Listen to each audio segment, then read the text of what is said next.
Welcome my colleagues and my dear students. Today we are speaking about a very important topic in biology, which is the mechanism of skeletal muscle contraction. To understand the mechanism of skeletal muscle contraction, we have to study well the structure of the muscle. First, we have about 50% of our body weight consists of muscles, 40% skeletal, 10% smooth and cardiac muscle. So skeletal muscle represent about 40% of our body. Sometimes we call them skeletal because they move the skeleton, or somatic because they move the soma, or voluntary because they are under our voluntary control, or striated because they are together with the cardiac muscle, they are striated muscles. We need them to move our body and we need them to generate body temperature. Regarding the functional histology of the skeletal muscle, we will proceed from the naked eye appearance till the finest structure under the electron microscope. This is the naked eye appearance. Skeletal muscle, they are the fresh meat, which is a delicious meal for us. When you look for them, you will find white septa between the red areas. This white septa divide the muscle into what is called bundles or fascicles. So fascicle and fascicle and fascicle and fascicle and so on. It is clear here in this figure.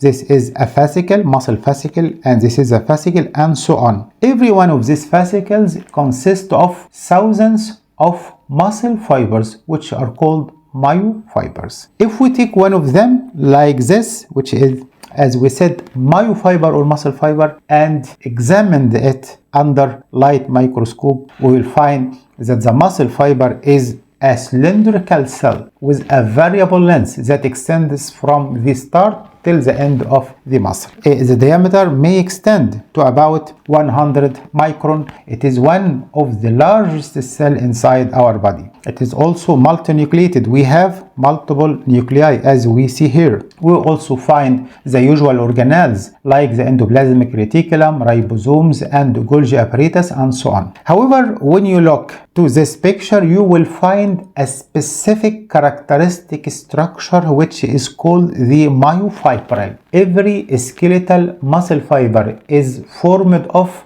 thousands of myofibrils, and when we look by the electron microscope, we can note a tubular system. The tubular system inside the muscle fiber consists of two systems of tubules.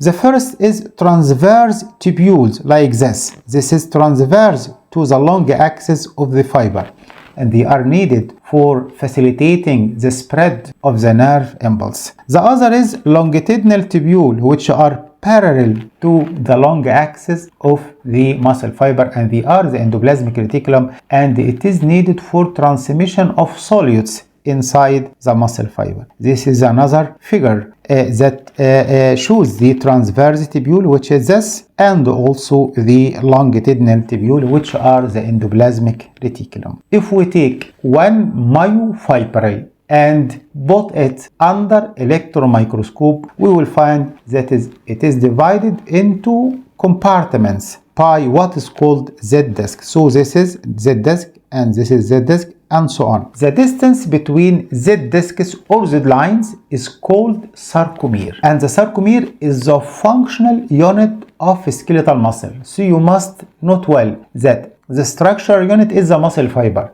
However, the functional unit is the sarcomere. Within the center of the sarcomere, the thick filaments lie. This is called the thick filaments or myosin, and we can note well that there are cross bridges extend or project from their surface. Also, we have the orange filaments, which are the thin filaments, and you can note well that the thin filaments extend from one sarcomere to another. We say thin filament, not actin, because it consists of three proteins: actin, troponin, and tropomyosin. We have also under electron microscope what is called E band and I band. E is the abbreviation of the word anisotropic. Anisotropic means dark, and this corresponds to the area of the thick filaments. In between E bands, we have I band. I is the abbreviation of isotropic, which is light area, and it corresponds to the areas in between E bands. We have M line that connect the center of the thick filaments together, like the Z line, which connect the center of the thin filaments together. Trying to understand the picture under light microscope. As we know, under light microscope,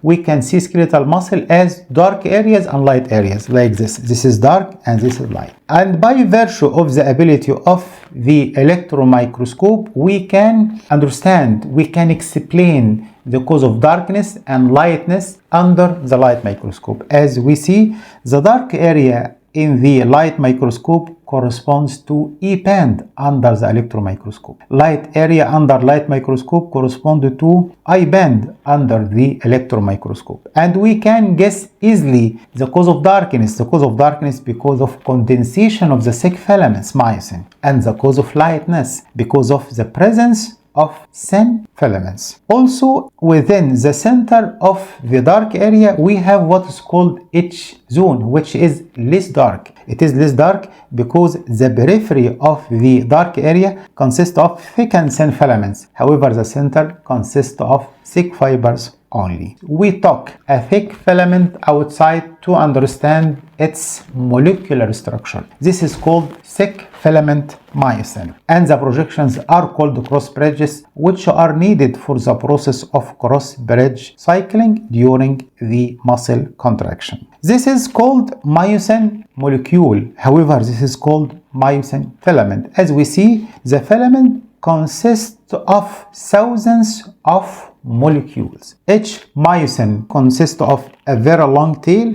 then arm, then head. It is a double head. Whenever thousands of myosin molecules are condensed together, we can get this, which is the myosin filament. This is a simple figure for the myosin molecule, a very long tail, and the arm and the head. The arm and the head, they are called together the cross bridge. The cross bridge contains two sides. First, a binding site for actin. We must have a binding site for actin over myosin heads, and also a binding site for myosin over the actin molecules. This is the ATPase, which consumes ATP in order to provide energy that is needed for the process of muscle contraction. Regarding the structure of the thin filament under the electron microscope, we have three proteins within the thin filaments. First actin, then troponin, then tropomyosin. As we see,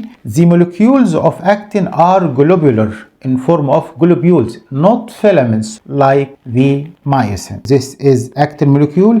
Together they form a thread of actin or actin filament. Every actin molecule contains a binding site for myosin. At distances, we find the second protein, which is called troponin. Consists of three parts. First, troponin C, which is specialized to bind calcium, which gives energy to the process of contraction. The second is troponin T, which is specialized for binding to the third protein, which is tropomyosin. The third is troponin I, and it is specialized for fixation of the troponin over the actin. The third protein is tropomyosin, and as you see, during rest, in absence of contraction, during a muscle relaxation, it covers the binding site over actin and it separates them from myosin, so it prevents any binding between the heads of myosin and the actin molecules. However, during the process of contraction, when calcium binds to troponin C, tropomyosin move away and the binding sites become exposed, and this enables the heads of myosin to bind and to start the process of cross-bridge cycling. So what are the steps of skeletal muscle contraction? We have four steps. First, propagation of action potential over the surface of the muscle and release of calcium. Second, activation of actin by calcium. Third, the process of cross-bridge cycling. Fourth, the process of muscle relaxation. First, propagation of action potential and release of calcium. This is a simple figure for the muscle.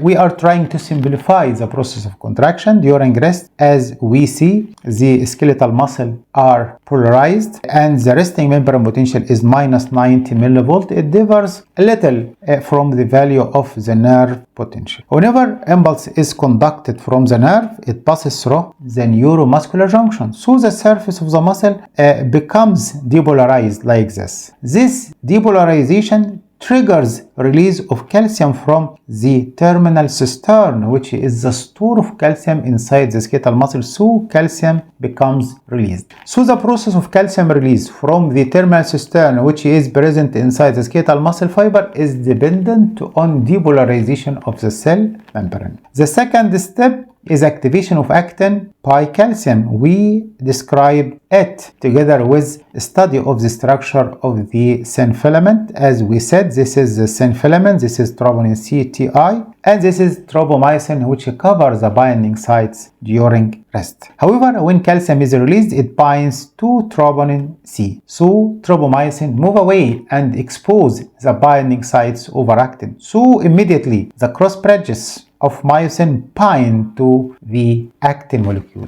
And this binding is the first step in the third step of muscle contraction. This is the third step, which is cross-bridge cycling, which is the actual process of muscle shortening, and it consists of 4 steps: binding, bending, detachment, and return. To simplify, suppose this is the syn filament, which consists of actin, troponin, and tropomyosin.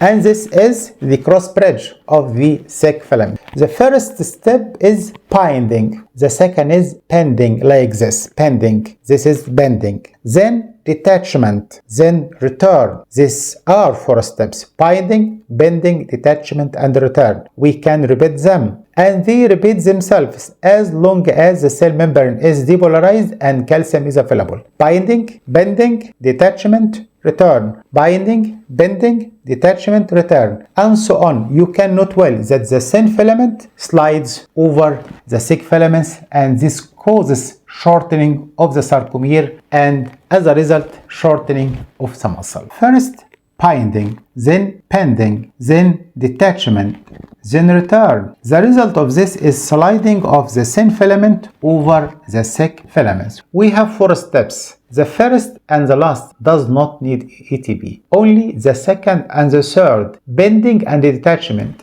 need ATP. When the muscle contracts, there is a change between the components of the sarcomere. First, the 2 Z lines approximate, so the sarcomere shorten. Also, the H zone shorten. Also, the I band shortens. However, the E band is constant, so you must know well that there is shortening of the length of the sarcomere. Also, I band, also I zone. However, the E band is not changed. It is constant because it is only the shadow of the sec filaments. Finally, regarding the process of muscle relaxation, whenever the cell membrane of the muscle is repolarized again, no impulses, there is a process of reuptake of calcium from the terminal cistern. When calcium is reuptaken, the process of cross-bridge cycling stops and the muscle relaxation occurs. This process is active mechanism that needs a specific calcium ATPase, which are present in the wall of the terminal cistern. To simplify, as we said before, during the process of contraction, when calcium binds to troponin C, tropomyosin moves away from the binding site. However, when calcium is reuptaken like this, tropomyosin returns back again to cover the binding sites and causing isolation between actin and myosin and causing complete muscle relaxation. Finally, we reached the end of the lecture. Thank you and goodbye.